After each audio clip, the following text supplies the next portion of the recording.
Εδώ είμαστε και πάλι φίλες και φίλοι μου, πιστοί στο ραντεβού μας με μια ακόμα υπέροχη συνταγή. Ένα γκορμόνι στήσιμο με αμύγδαλο. Μπορείτε αν θέλετε να βάλετε και καρύδι.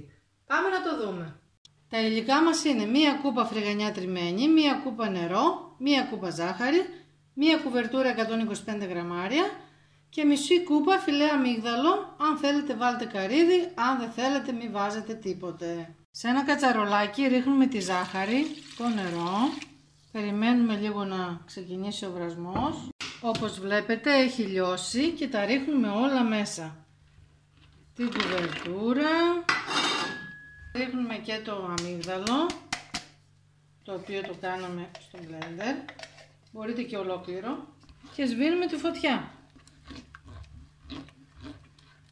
Έχουμε αδειάσει το μείγμα σε μια λαδόκολλα και τώρα θα το τυλίξουμε και θα το διατηρήσουμε στην κατάψυξη.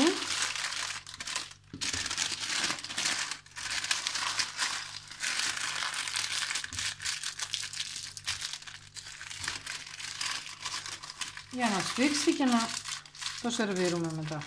Έτοιμος ο κορμός, για να δοκιμάσουμε.